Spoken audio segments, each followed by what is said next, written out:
My dolls are often inspired by the natural world around where I live. This week I wanted to make a beady doll inspired by the wild honeysuckle I see winding its way through the Welsh woodland. I wanted to capture the faded pinks and yellows of the honeysuckle flowers against a backdrop of forest green, so I dug out a few materials I think will work. If you just found me, my name's Jo.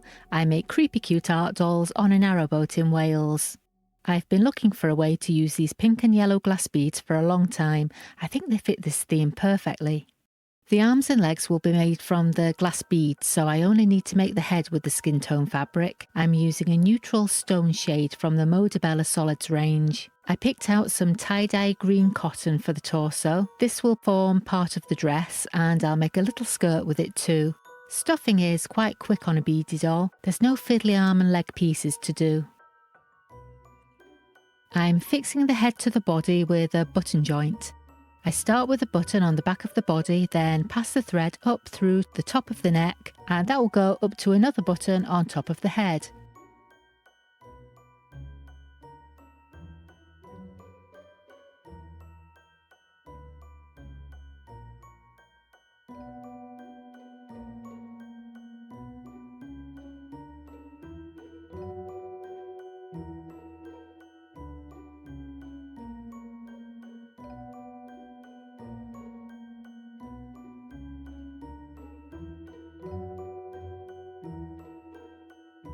I'll use the second button to fix a hanging ribbon at the same time.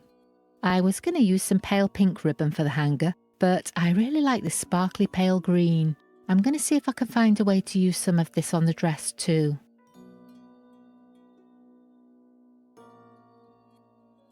I pass the thread right back down to the first button on the back. The button will be hidden under the clothing. I'm not sure how yet, but I'll figure something out.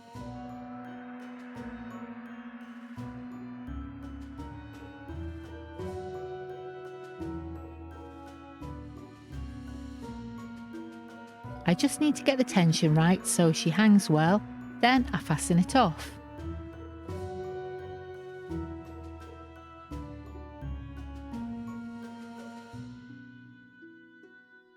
I like to use beads that have a bit of weight to them for the arms and legs, so the doll hangs nicely.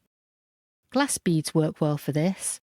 These beads are kind of half pink and half yellow. They have a subtle crackle effect, so I think they're going to look really pretty with the light shining through them.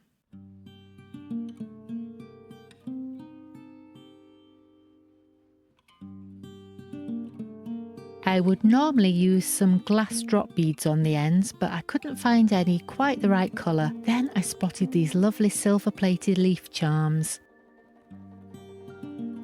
I think they give her a bit of a flower fairy or plant spirit vibe.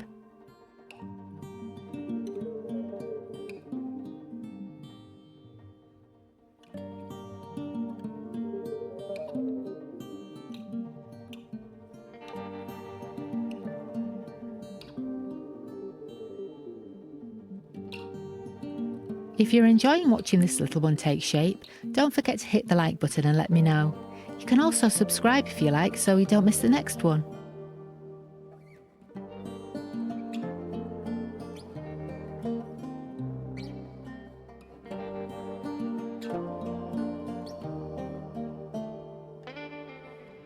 I'm shading the eye area with ChromaFlow pencils. I want to create a dark shadow that fades out evenly around the button eyes. I'm mostly using black and obsidian green for this one.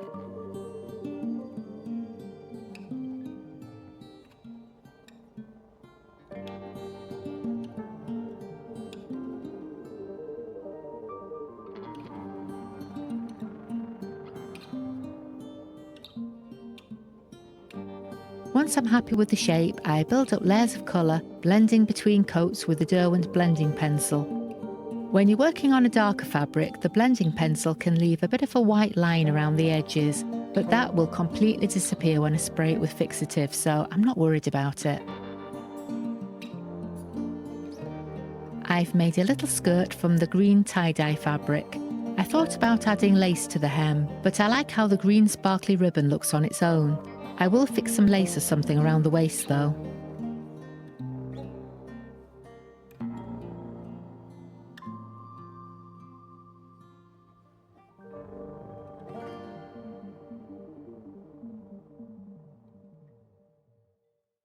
This dusky pink guipure lace kind of reminds me of flower petals. I think that should be just wide enough to cover the button and the stitches on the back of the torso.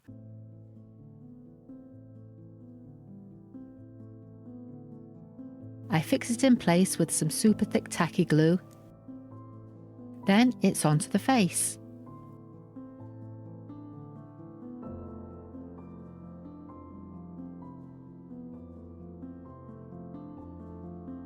I've chosen some olive green buttons for the eyes. I stitch them right through to the back of the head and make sure they're pulled nice and tight so they fit flat to the face.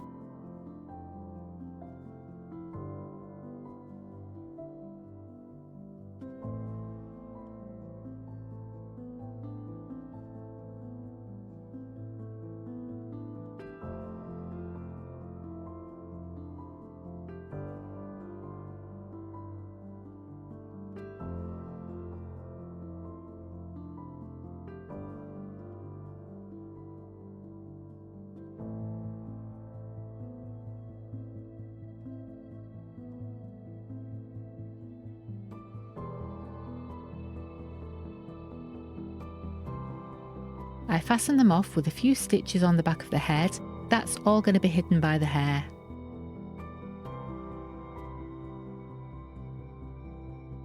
I'm giving her some gothic eyeliner with Derwent line maker pens. The curly lines always remind me of creeping vines. I do sometimes add some leaves or thorns, but as this one is so little, I'm keeping it simple.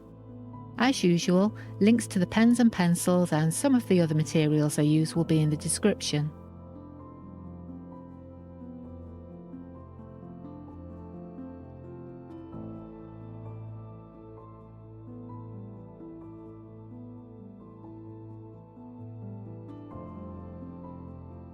The mouth is a simple curve with a little colour on the bottom lip. I'll give that a coat of fixative spray, then I can start on the hair. As always, I'm needle felting the hair directly to the head with the Clover pen style felting tool and 3 38 gauge needles. I've chosen a light green, a pale creamy yellow and a pastel pink. These are all acrylic yarns from the Signet Seriously Chunky range. I'm going to give her an updo, so I'm just felting the yarn all around the hairline first. I don't want it to look too bulky, so I'm not felting a full head of hair for this one. Once I've filled in all the hairline, I carefully pull out the loose ends. I'll use some of the bits I pull out to cover the rest of the scalp.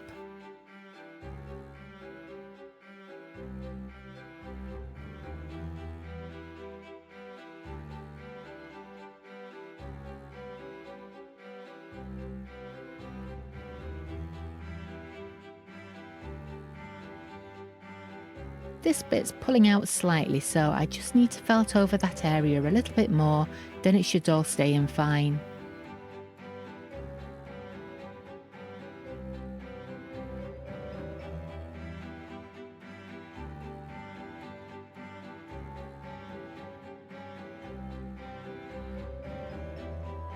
I could straighten this, but I really like the wavy texture, so I'm leaving it as it is. I'll arrange the hair around the ribbon and tie it up in a high ponytail. I've given her a beaded necklace with a cute little moth charm. For the name, I just decided to go with Honeysuckle. If you've ever wondered how needle felted doll hair stays in, the video on screen now will show you exactly how it works. Go watch that one now and I'll see you next time. Bye!